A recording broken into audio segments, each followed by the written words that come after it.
Nos volvemos a saludar para esta lección divina que presentamos en esta última semana de Navidad, que culminará con el bautismo de nuestro Señor Jesucristo. Nos han preguntado muchos que cuándo termina la Navidad. Termina esta semana. Podríamos decir que sábado y domingo próximo termina la Navidad, entonces ya entraremos a otro tiempo litúrgico. Por lo pronto disfrutemos esta última semana de Navidad compartiendo con nuestros seres queridos, todavía viviendo este espíritu navideño, disfrutando aún el nacimiento, el árbol, las esferas, las luces y todo lo que nos ayuda a respirar ese ambiente tan bonito de la Navidad. Bueno, pues nos disponemos para celebrar, vivir nuestra lección divina. La lección divina del bautismo del Señor, que corresponde al Evangelio de Marcos, capítulo 1, versículos del 7 al 11. Nos preparamos haciendo nuestra oración en el nombre del Padre, del Hijo y del Espíritu Santo. Amén. Te damos gracias, Señor, porque nos has permitido disfrutar de estos momentos, porque a través de tu palabra vamos aprendiendo y vamos cultivando nuestra fe. Estos momentos de angustia, a lo mejor también de desesperación, nos llevan incluso a veces a olvidarnos de todo lo que nos das. Te pedimos que estos momentos que vamos a dedicar para meditar tu palabra nos ayuden a traer paz y alegría en nuestro corazón, y que esto que nos resta de la Navidad nos llene de amor en nuestros hogares y suscite en nosotros frutos de caridad en la comunidad. Que el Espíritu Santo ilumine nuestras mentes y nuestros corazones para entender tu palabra y ponerla al servicio de los demás. Por Jesucristo nuestro Señor. Amén. Del Santo Evangelio según San Marcos. Gloria a ti, Señor. En aquel tiempo, Juan predicaba diciendo: ya viene detrás de mí uno que es más poderoso que yo, uno ante quien no merezco ni siquiera inclinarme para desatarle la correa de sus sandalias. Yo los he bautizado a ustedes con agua, pero él los bautizará con el Espíritu Santo. Por esos días vino Jesús desde Nazaret y Galilea, y fue bautizado por Juan en el Jordán. Al salir Jesús del agua, vio que de los cielos se rasgaba, y que el Espíritu, en figura de paloma, descendió sobre él. Se oyó entonces una voz del cielo que decía: tú eres mi Hijo amado, yo tengo en ti mis complacencias. Palabra del Señor. Gloria a ti, Señor.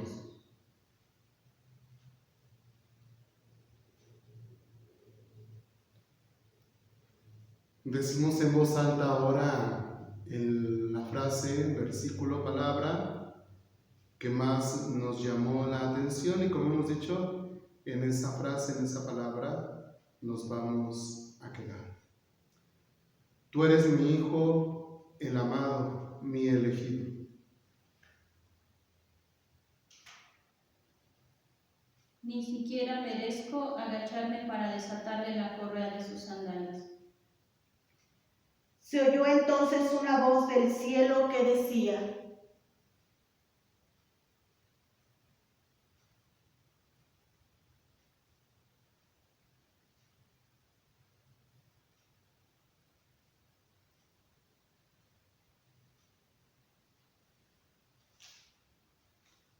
Ahora sí nos vamos a comentar un poquito el texto. Quisiera decir como dos cosas antes de hablar del bautismo de Jesús. El primer punto que quiero decir es que es el momento en que finaliza la vida oculta de nuestro Señor Jesucristo y comienza su actividad pública. Y el segundo punto, como dijimos hace 8 días, es un segundo texto de Epifanía, es decir, una manifestación de la presencia de Dios entre los hombres. Entonces tengamos muy en cuenta estos puntos para poder continuar con nuestra reflexión o nuestros comentarios. Bien, nos vamos al texto bíblico. Fíjense nada más, nos vamos con Juan el Bautista. El texto inicia diciendo que Juan enuncia: detrás de mí viene uno que tiene más poder que yo, uno que yo no soy digno de desatar las correas de sus sandalias. Fíjense nada más, quiero decir esto: todo el mundo buscaba a Juan. ¿Por qué buscaba a Juan? Porque impactaba su manera de predicación. Juan no era un sumo sacerdote, no era un escriba, no era un fariseo. Era un hombre que descubrió su vocación y que se fue al desierto. Y algunos discípulos lo siguieron. Y la palabra de Dios nos dice que Juan el Bautista vestía con piel de camello y se alimentaba con miel silvestre y saltamontes. Entonces llevaba una vida muy austera. Bueno, pues eso hacía que su testimonio hacía que su palabra todavía fuera un poco más auténtica. Invitaba a todos a la conversión, al cambio de vida, a renunciar a su vida pasada. Entonces, el signo que él tenía era el bautismo. Sumergir a las personas en agua como un signo, insisto, de arrepentimiento o de conversión. Bueno, pues mucha gente quedaba impactada por la manera de predicar de Juan. Le encantaba. Si ustedes han leído el texto de Herodes, dice que hasta a Herodes le gustaba escucharlo. ¿Por qué? Porque la manera de predicar de Juan era impactante, fascinante, cautivadora. Bueno, pues mucha gente buscaba a Juan. Tenía como referencia a Juan. Pero miren ahora, Juan se hará a un lado, como hemos dicho en otro momento, para presentar al Mesías.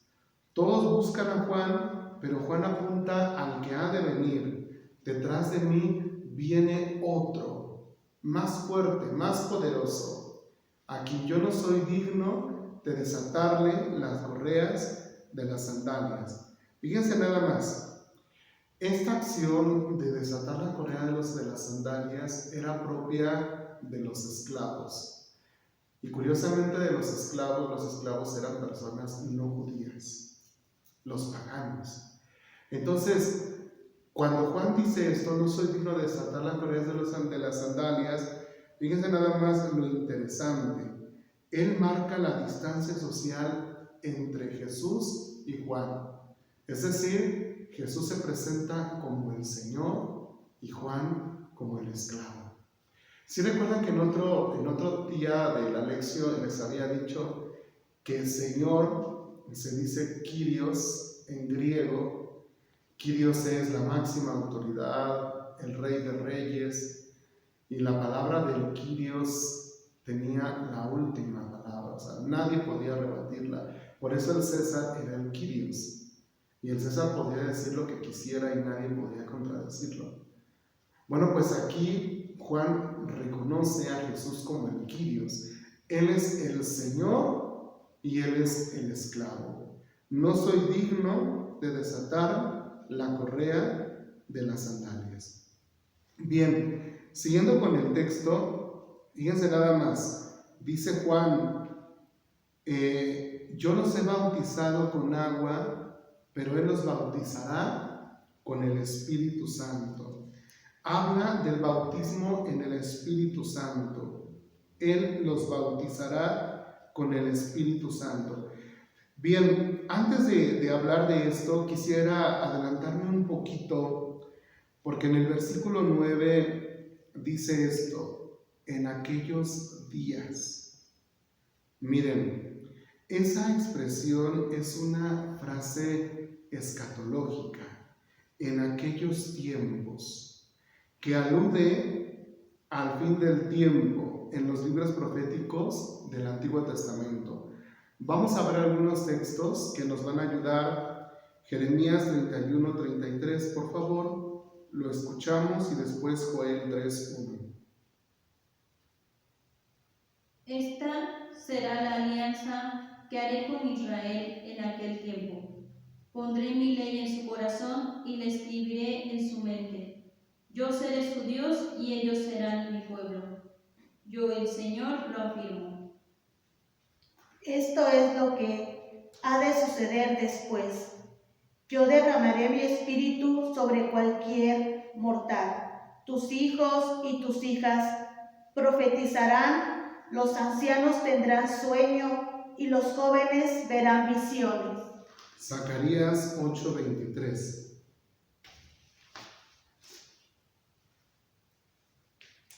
En aquel tiempo, 10 extranjeros de las demás naciones agarrarán por la ropa a un judío y le dirán: queremos ir con ustedes, porque hemos oído que Dios está con ustedes. Entonces, se dan cuenta, los tres textos nos hablan son textos escatológicos de los últimos tiempos y cómo irrumpe el Mesías. Bueno, por lo tanto, entonces podemos decir que se quiere sugerir que Jesús es ese personaje escatológico que viene y a quien Juan se dirige. Bueno, dicho esto, porque era muy importante adelantarme un poquito, ahora sí regreso al bautismo del Señor, porque ahí será donde solemnemente Jesús será presentado como el Mesías, como el Cristo, como el ungido del Señor, el que bautizará con el Espíritu Santo. Bien, no sé si tendrá alguien que me ayude, o no sé si vi la cita de Génesis 1:2, sino alguien que me haga el favor de leerla, porque miren nada más. El hecho de que haga alusión al Espíritu Santo, que ahorita lo vamos a ver un poquito más adelante, si alguien de las dos ya la tiene, por favor, léala. Génesis 1. Uh-huh. Todo era confusión y no había nada en la tierra. Las tinieblas cubrían los abismos mientras el Espíritu de Dios aleteaba sobre la superficie de las aguas. Miren, entonces, ¿cómo en la creación está la acción del Espíritu? Ahora se dice, Él los bautizará con el Espíritu. Entonces podríamos hablar que los tiempos mesiánicos vamos a entenderlos como una nueva creación. Por lo tanto, los cristianos entramos en esta etapa de los tiempos mesiánicos, de la nueva creación, del nuevo pueblo de Israel, que será la iglesia. Bien, entonces aquí la importancia de que el Espíritu Santo vendrá será que va a llegar en la persona de Jesús y tomará como posesión de la persona de Jesús. Bien, entonces Él los bautizará con el Espíritu Santo. Bien, siguiendo con el texto, ahora sí viene el momento del bautismo. Miren, yo quiero comentar algo. Este detalle de que Jesús se haya bautizado es impresionante. Me gusta mucho siempre hacer alusión a un texto que ya les he mencionado a ustedes, que me gusta mucho. Ojalá puedan ustedes memorizárselo, Filipenses 2 del 5 al 11, porque Pablo dice: tengan unos con otros los mismos sentimientos que tuvo Cristo Jesús, el cual, siendo de condición divina, no se aferró a esas prerrogativas, sino que se anonadó y se hizo semejante a los hombres. Y dice Pablo en ese himno cristológico: más aún al verlo se comprobó que era hombre y se hizo obediente y se humilló a sí mismo hasta la muerte de cruz. Fíjense nada más, ¿por qué hago alusión a ese himno cristológico de Pablo? Porque ¿quiénes se bautizaban? Ya hace un rato les decía, por Juan, los que querían cambiar de vida, los que reconocían su pecado. Jesús no tenía pecado, no nació en pecado, no había cometido pecado. Pero fíjense, fue tanto su anonadamiento que se formó con los pecadores para recibir un bautismo que él no necesitaba. Es solitario con los hombres. A ver, si nos vamos a la Navidad, también ya lo comentábamos, el misterio de la encarnación es fascinante, porque el Creador se descubre en ese pesebre, un niño envuelto en pañales. Ahí viene el anonadamiento por excelencia del Señor. Comparte la pobreza y después vendrán todas las experiencias humanas en Jesús. Bueno, pues eso era cuando era pequeño, pero ahora en el inicio de su ministerio, nuevamente comparte con la humanidad. No tiene pecado, no tiene de qué arrepentirse, no ha cometido ningún pecado, pero se forma con los pecadores. Entonces, fíjense, ese acto solidario, ese gesto solidario, sorprende en Jesús, que haya recibido un bautismo de conversión o de penitencia cuando él no lo necesitaba. Pero Jesús es solidario, solidario con nuestra humanidad, solidario, y por eso podemos decir, comprende nuestro dolor, nuestro sufrimiento, nuestro pecado. Entonces, bueno, quería comentar ese detalle porque me parece muy importante. Bien, ahora sí, nos vamos al momento del bautismo. A ver, suceden tres cosas o tres acontecimientos o tres signos muy interesantes. El primero, dice el texto, los cielos se abrieron. Por favor, vamos a leer Isaías 63, 11, 12 y 19. Entonces se acordaron de los tiempos pasados, de los días de Moisés, donde está aquel que salvó de la mar al pastor de su rebaño, y que puso dentro de ellos su Espíritu Santo, que dio golpes formidables a la derecha de Moisés, que partió las aguas del mar delante de ellos.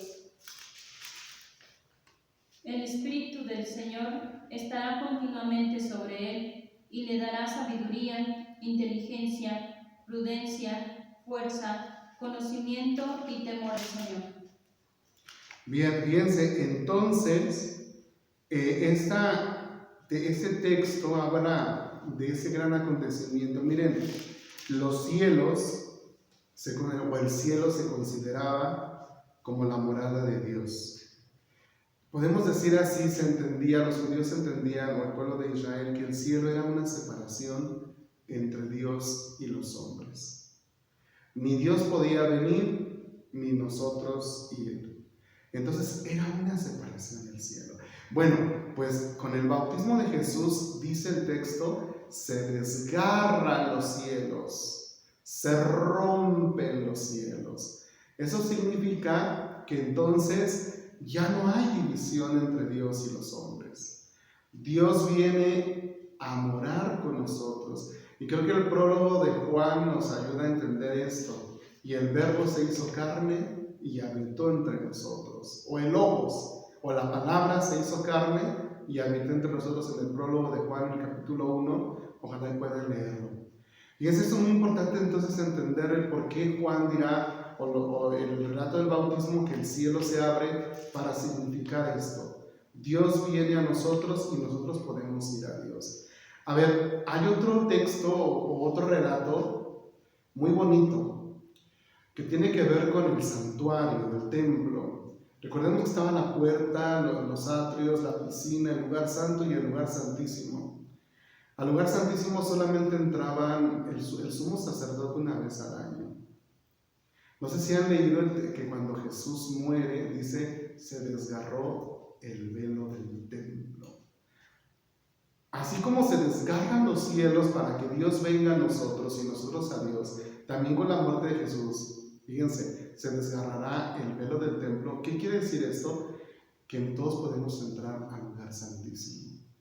Todos podemos morar en la presencia de Dios.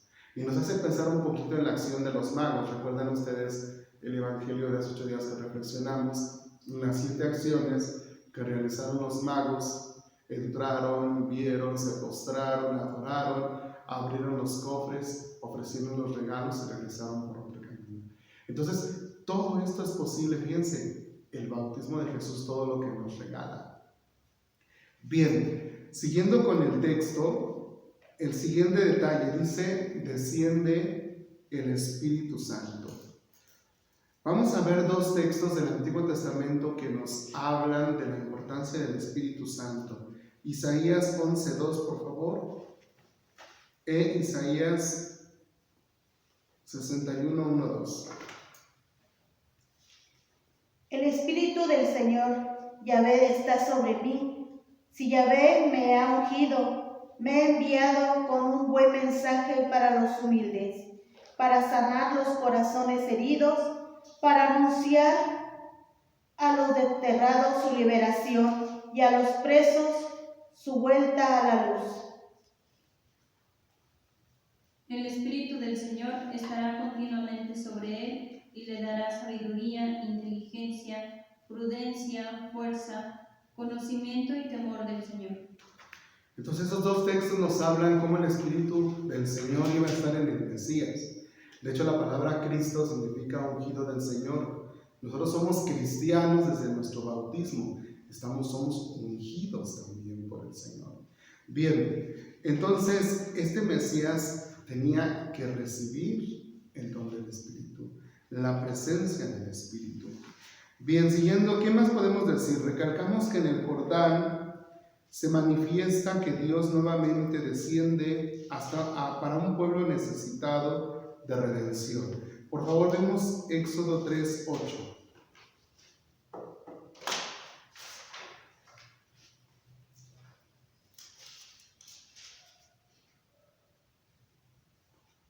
Ve por ella, contestó la hija del faraón. Entonces la muchacha fue por la madre del niño. El pueblo está sufriendo.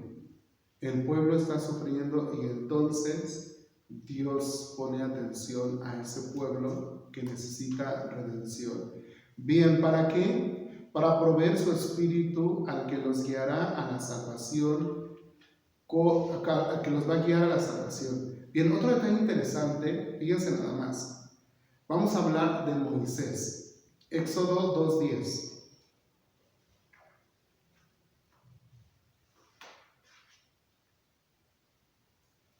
Habiendo crecido el niño, ella lo llevó a la hija de Faraón y pasó a ser para ella como su hijo propio.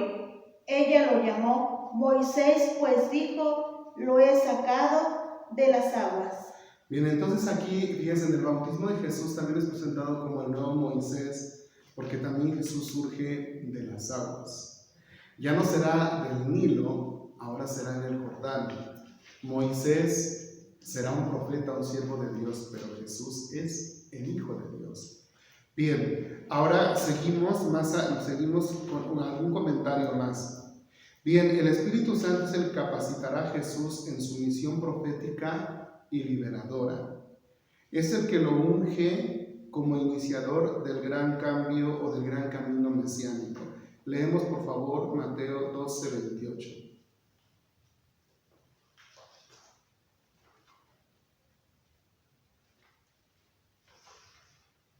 Porque si yo expulso a los demonios por medio del Espíritu de Dios, eso significa que el reino de los cielos ya ha llegado a ustedes. Entonces fíjense todo lo que el Espíritu Santo hace posible en Jesús, toda esta acción mesiánica, todos estos signos mesiánicos y todo lo que implica el don del Espíritu en la persona de Jesús. Bien, la tercera acción o acontecimiento es la voz del cielo que presenta a Jesús como el Hijo de Dios y como el Hijo muy amado, que también aparecerá en la transfiguración. Por favor, Marcos 9:7, si no me equivoco. En eso se formó una nube que los cubrió con su sombra, y desde la nube llegaron estas palabras: Este es mi Hijo, el amado, escúchenlo. Fíjense entonces, Jesús es presentado como el Hijo unigénito de Dios. Bien, quisiéramos como tomar dos textos para todavía reforzar un poquito esto. Salmo 2, del 6 al 7 y Hechos 13, 32, 33, por favor. Los reyes y gobernantes de la tierra se rebelan y juntos conspiran contra el Señor y su Rey escogido. Ya he consagrado a mi Rey sobre Sión, mi monte santo. Voy a anunciar la decisión del Señor. Él me ha dicho: Tú eres mi hijo, yo te he engendrado hoy.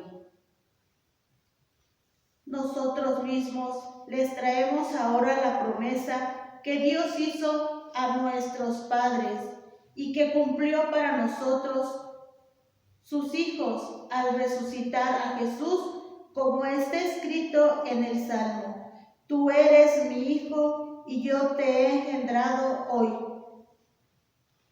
Entonces Jesús es el Hijo de Dios y es presentado como el Hijo de Dios en el bautismo, en esta segunda epifanía o manifestación de nuestro Señor Jesucristo. Bien, ya como comentando un poquito el texto en las cuestiones teológicas, ahora nos vamos a la aplicación, que como siempre digo, algo caserito, algo austero, algo sencillo. Bien, primero vámonos a la actitud de servicio al prójimo como lo tiene Juan. Fíjense, Juan ante Jesús, les decía hace un rato, todos buscaban a Juan, pero Juan tiene como referencia a Jesús. Otro más poderoso que yo, a quien no soy digno de desatar la correa de las sandalias.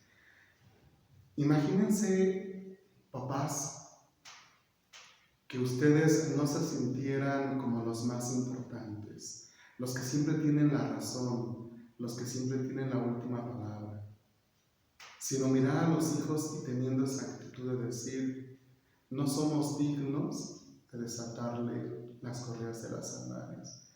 Imagínate tu esposo o tu esposa, que no te sientas machista, hombre, o tú que no te sientas feminista, ¿no? Como ahora se pretende, sino que digas de tu marido, de tu cónyuge: él es a quien yo no soy digno de desatar la correa de las sandalias. Si esto pensaran los cónyuges, no habría necesidad ni de machismo ni de feminismo. Se resaltaría la dignidad de los hijos de Dios. Somos iguales. Recuerden que el Génesis nos dice que la mujer fue creada de la costilla. Eso es algo simbólico que representa la igualdad entre el hombre y la mujer. Por eso cuando Adán la ve dice: esta sí es hueso de mis huesos y carne de mi carne. Y fíjense nada más otro detalle: en hebreo, hombre se dice ish y mujer se dice isha. Fíjense, no, ni hasta en la raíz es igual. No hay diferencia. Entonces, creo que esto es muy importante. Por favor, tenemos que cuidar mucho. Siempre mirar, el día que el esposo mire a la esposa así: no soy digno de desatar la correa de las sandalias, y la esposa mire al esposo así, nunca habrá ese conflicto de roles, ni quién es el más importante, porque siempre se mirarán así los dos pequeños el uno al otro y no habrá competencia. Ahora imagínense ustedes, hijos, ahora yo quisiera ahora irme a ustedes, porque he escuchado unas mentalidades tremendas. Una ocasión me tocó escuchar una conferencia acerca del divorcio, del adulterio, de la separación. Lo estaban dando algunos, pues sí, personas preparadas. No puedo negar que sean gente preparada, pero no con una mentalidad cristiana. ¿Saben a qué invitaban a los hijos? A que ellos dijeran: si mis papás se están divorciando, no es mi problema. Si mi papá es un alcohólico, no es mi problema. Si mi mamá es esto, no es mi problema, es problema de ellos. Mi mamá lo escogió, es asunto, entonces no me afecte nada. ¡Qué grave! También otros han querido decir que el casado casa quiere, y que incluso hasta se van a la palabra de Dios, dicen, el hombre dejará a su padre y a su madre, y se unirá a su mujer, y los demás serán una sola cosa. Y se desentienden de los padres. A ver, ¿y cuál es el cuarto mandamiento? ¿No dice honrarás a tu padre y a tu madre? ¿Dónde queda? Entonces, hijos, por favor, recuerden, miren a sus papás como Juan. Cada vez que miren a su papá, más si es anciano, si es enfermo, aunque ya choche, aunque se equivoque, aunque haya fallado, no soy digno de desatarle la correa de las sandalias. Ahora piensen en los abuelos. Y así, si todos nos miráramos así, es más hasta ante la iglesia. Fíjense, el Papa Francisco nos ha puesto un ejemplo desde que inició su pontificado. Al elegir el nombre de Francisco marcó una nueva era en la iglesia. Y si recuerdan sus palabras, recién nombrado Papa, dijo, oren por mí. Y pidió que oráramos por él. Él no bendijo primero, él dijo, oren por mí. Y creo que ahí viene una gran enseñanza. Y también desde el Vaticano II y toda esta nueva espiritualidad de la Iglesia en América Latina, con Aparecida y demás, se nos habla, por ejemplo, de una iglesia ya lineal, ya no jerárquica, así piramidal. Ya no son los laicos como nuestros criados, ¿no? Pero tampoco la hora de laico significa que el sacerdote ahora se va a mirar así. No malentendamos.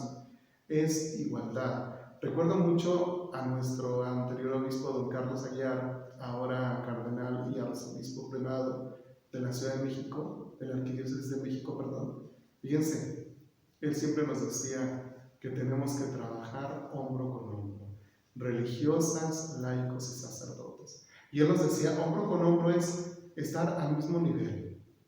Nadie es más, nadie es menos.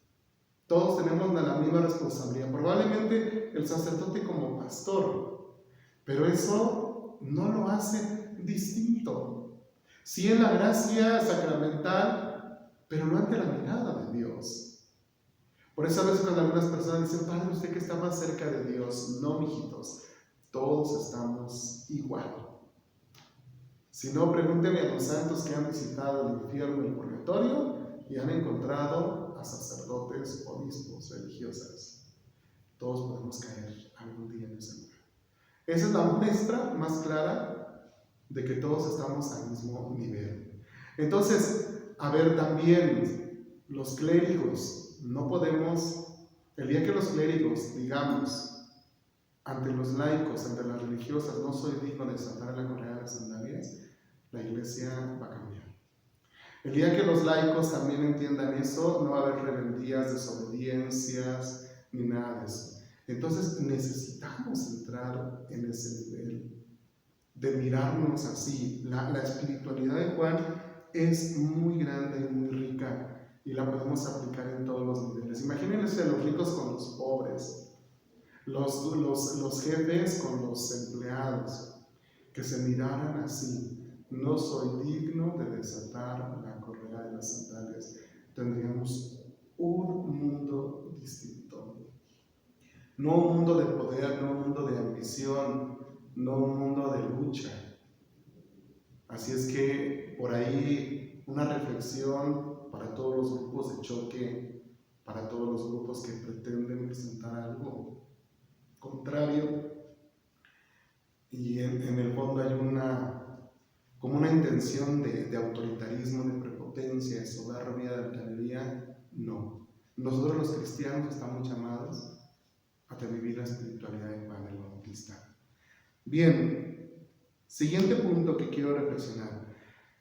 Nos hemos puesto a pensar que nuestro bautismo, cuando nos bautizaron a nosotros, o cuando ustedes papás bautizaron a sus hijos, o los que hemos sido padrinos y hemos acompañado el bautismo de una hijada, o los hermanos, los tíos, hemos sido testigos de un bautismo. hemos sido conscientes de lo que pasó con Jesús, también pasa con nosotros. Yo no sé si en las pláticas prebautismales se ha rescatado toda esta mistagogía. Fíjense, cada signo en el bautismo nos debería ayudar a eso. Desde el recibimiento, que se hace en la puerta con el signo de la cruz, la investidura blanca, la unción prebautismal, todo deberíamos vivirlo así hermosamente. Pero ¿qué creen?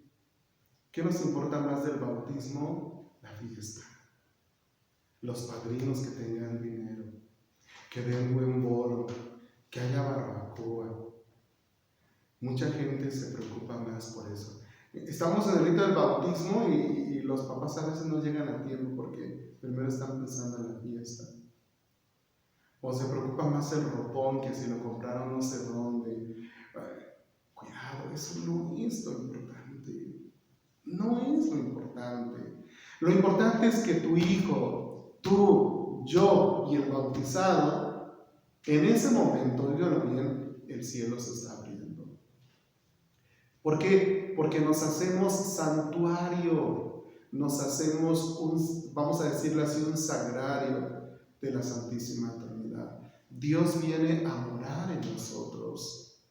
Somos templos de Dios, como lo dirá Pablo en una de sus cartas.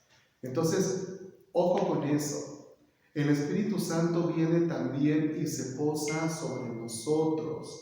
El Espíritu Santo nos mueve. El Espíritu Santo nos conduce. Y saben también que también Dios dice, este es mi Hijo amado. También en nuestro bautismo Dios dijo, este es mi Hijo amado. En el bautismo de Amalia también Dios dijo, esta es mi hija amada. En el bautismo de Charis también Dios dijo, esta es mi hija amada. En tu bautismo también Dios dijo, este es mi Hijo amado. Por favor, recuperemos esto. Si no lo vivimos o si no éramos conscientes de eso, sería bueno retomarlo. Siguiente punto. El bautizado como Jesús tiene que ser guiado por el Espíritu Santo.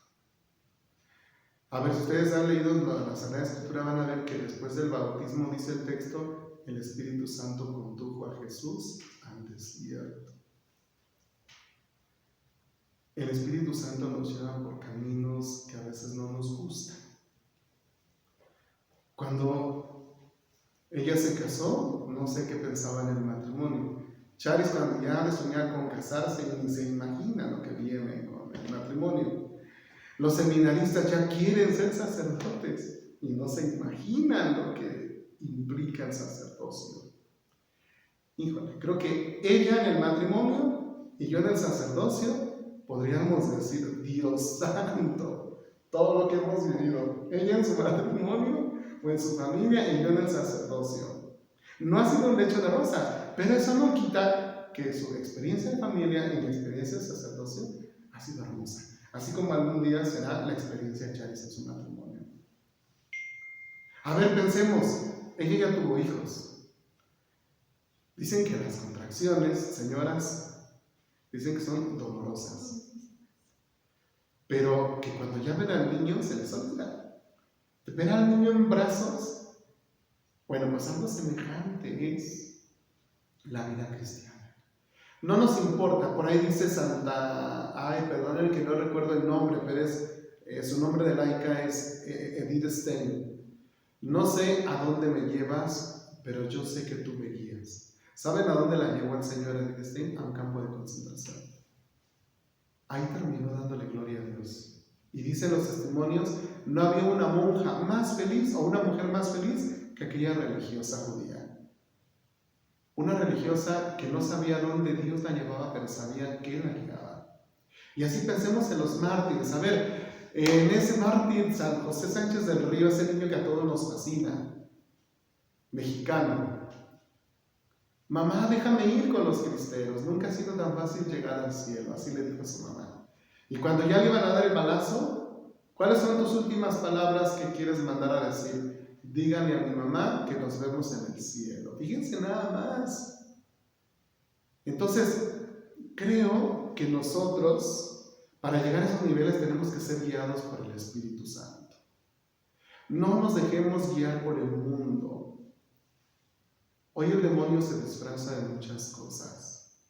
Nos presenta sofismas. Un sofisma es una afirmación verdadera, pero que es errónea, que tiene muchas mentiras. Entonces, hoy hay muchos sofismas en la moral, en lo sexual, de muchas maneras. Ay, es impresionante. Incluso, fíjense, hasta hemos interpretado mucha gente los mandamientos. A ver, no mentirás. ¿Y qué dice la gente? Ay, yo digo mentiras piadosas. ¿Eso qué? No. Tenemos que tener muchísimo cuidado. El mundo nos quiere corromper. Pasó Año Nuevo. Espero que ustedes no hayan hecho eso. Hay gente que hace sus rituales de Año Nuevo, que sale con sus maletas, que riega aguas de colores, que usa ropa interior roja, que para no sé qué, amarilla para no sé qué. ¿Y en nuestra fe dónde queda? Hay gente que entre sus veladoras puso cuernos de la abundancia o borregos de la suerte. Por favor. El mundo nos quiere perder, el mundo nos quiere corromper. Y así aplíquenlo al plano moral, al plano de los mandamientos. Hoy ya nadie quiere casarse, dicen los jóvenes, yo pruebo. ¿Para qué me caso? Mejor vivo en unión libre, si no funciona, lo dejo. Y entonces estamos viviendo un desorden tremendo. Cuidado, los cristianos, hoy más que nunca tenemos que estar alerta. Otra cosa, apenas en Argentina, la cuestión del aborto, que tiene que zarandearnos a todos los países de mayoría católica, como Brasil o nosotros en México. Tenemos nosotros que estar alerta, no podemos permitir eso. ¿Cómo un cristiano católico se va a prestar a esas cosas? Por ahí hay un grupo que se llama Católicas con Derecho a Decidir. Ojo, no son católicas, para empezar. Entonces, tenemos que tener muchísimo cuidado. Una auténtica cristiana nunca va a estar a favor del aborto. Jamás, en ninguna circunstancia. El mundo hoy nos quiere corromper. Nosotros somos guiados por el Espíritu. Ojo con eso, somos cristianos ungidos por el Señor. Entonces, tenemos que ser dóciles al Espíritu Santo. Entonces, cuidado con eso, Nosotros hoy tenemos que cuidar mucho. Recuerden, por ahí dice San Pedro en una de sus cartas, Satanás anda como león rugiente viendo a quién devorar. Y nos está devorando, nos está mordiendo. No sé si han visto algún día un perro, ¿no? Cuando nos muerde, bueno, gracias a Dios que nunca me ha mordido. Pero si alguien de las dos niñas, mujeres que están aquí, o si alguien de ustedes, el perro te jala y no te agarra y ahí te empieza a morder, ¿no? No, te jala. No sé si han visto los ataques, por ejemplo, de los tigres, de los leones. O sea, así es el demonio. El demonio, miren, anda así, a ver por dónde atacarnos. Y hoy se está metiendo con toda esta mentalidad de relativismo moral, de estos sincretismos religiosos y de todo esto. Tengamos muchísimo cuidado los cristianos, porque algún día nos vamos a presentar ante el trono de Dios. No lo olviden, por favor. Bien, perdón que me tarde mucho.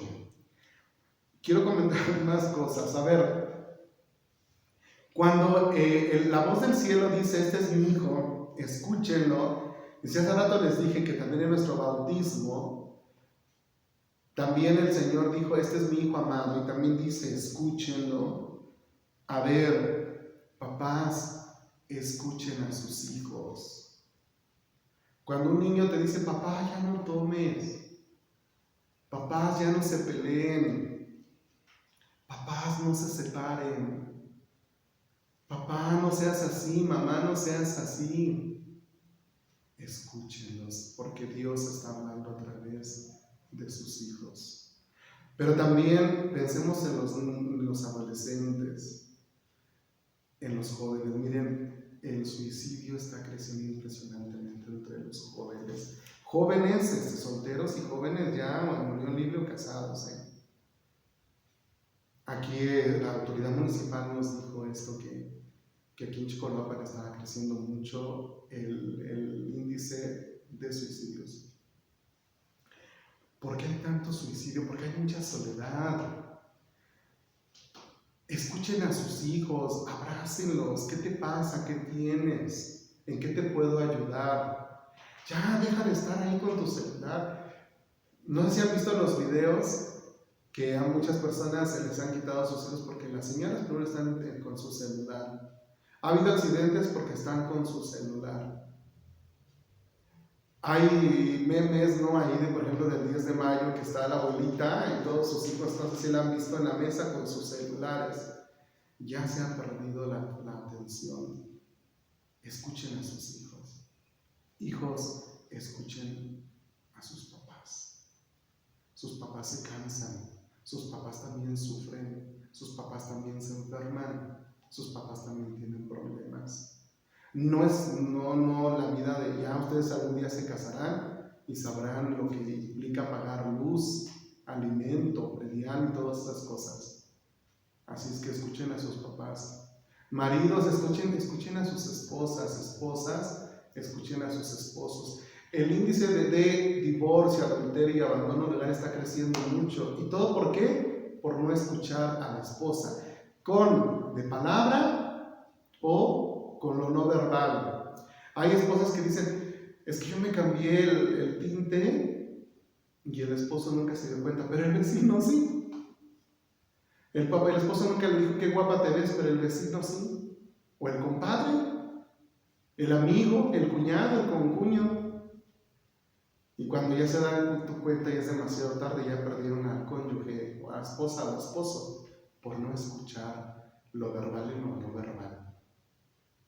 Bueno, ahí podríamos como meternos en muchas cosas. Así es que si escucháramos, evitaríamos muchos problemas, muchos conflictos, muchas culpas y muchos remordimientos. Por favor, escuchemos. Si alguien nos pide perdón, escuchemos, porque el día de mañana nos vamos a arrepentir si no escuchamos. Bien, por último, valoremos nuestro bautismo. Todos somos bautizados, fuimos bautizados. Valoremos nuestro bautismo. Nosotros por nuestro bautismo somos sacerdotes, profetas y reyes. Sacerdotes porque ejercemos nuestro sacerdocio común en la liturgia. Reyes en el servicio y profetas en el anuncio. Tenemos que hablar de Dios hoy más que nunca. Hablemos de Dios. Hoy tenemos que hablar más de la Sagrada Escritura. Hoy tenemos que hablar más de Jesús. Estamos viviendo tiempos difíciles y por favor, quiero invitarlos a que vivamos nuestro bautismo con alegría, con dedicación. Somos templos de Dios, somos morada de Dios. Dios está en nosotros y habita en nosotros. Bueno, pues esperemos que esta oferta tan modesta que nos ofrece la parroquia de San Vicente nos ayude en nuestra lección divina en los distintos niveles. Como siempre, saludamos a toda la feligresía de la parroquia, a los amigos de otras parroquias, diócesis o países que nos siguen en las redes sociales. Esperemos que esto nos ayude. Y pues como siempre queremos saludar a las familias que están sufriendo las consecuencias de esta pandemia. Ha llegado a nuestras casas, ha llegado a nuestras familias. Hay mucha gente que está sufriendo. Bueno, pues queremos saludarlos. Queremos orar por ustedes y caminar con ustedes. Queremos tenerlos en nuestras oraciones a todos ustedes y ustedes tenganlos a nosotros, porque también necesitamos de la oración de todos ustedes. Bueno, pues continuamos y para cerrar nuestra lección con la bendición. Te damos gracias, Señor, porque te manifiestas a través de tu palabra. Y te pedimos que así cuando en el bautismo de Jesús se abrieron los cielos, que en esta ocasión se abran nuestros ojos para que podamos contemplar tus maravillas, que se abra nuestro corazón para que podamos amar como tú amaste, que se abran nuestras manos para que podamos ayudar a los demás, y que así como Juan el Bautista supo reconocer a Jesús, también nosotros podamos reconocer tu presencia en las personas que están a nuestro alrededor. Espíritu Santo, te pedimos que derrames tus 7 dones sobre nosotros, ya que en el bautismo estuviste en nosotros, te derramaste en nosotros. Ahora te pedimos que estos 7 dones nos ayuden a sembrar frutos de alegría, de paz en nuestro mundo, que tengamos la fuerza para ejercer este triple ministerio de ser sacerdotes, reyes y profetas, que sepamos anunciar la palabra de Dios, que sepamos dar un servicio y que sepamos ayudar a los demás en todo lo que podamos. Dios Padre, te ofrecemos los latidos de nuestro corazón por todas aquellas personas que están sufriendo.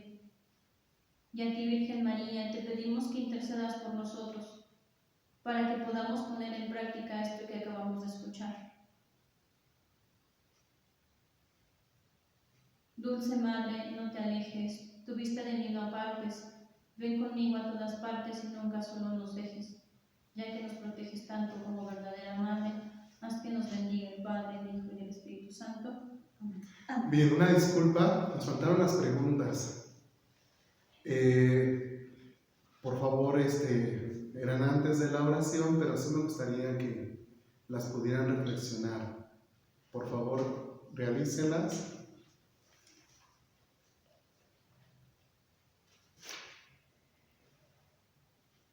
Tengo la actitud de servicio humilde ante los demás como Juan el Bautista. ¿En qué y con quién debo mejorar? Cuando participo en un bautismo, ¿soy consciente de todo lo maravilloso que sucede o solo me importa la fiesta?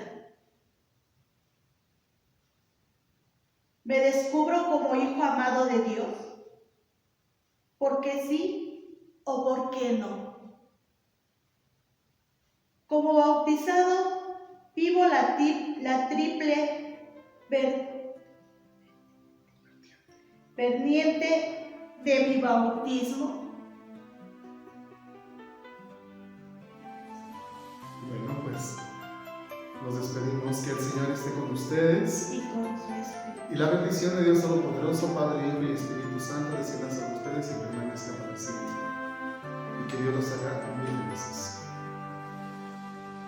Vino de Galilea a las aguas del río Jordán, se metió entre la gente en pos del bautismo de Juan. Al salir de las aguas, de repente el cielo se abrió y el Espíritu Santo como paloma descendió, y del cielo se oyó la voz del Padre que dijo: este es mi Hijo amado, mi elegido. Oh Jesús, siervo elegido, que en las aguas del Jordán el Espíritu te ha ungido para tu misión de amar. Oh Jesús, siervo elegido, que en las aguas del Jordán nos revelas el misterio de la Santa Trinidad.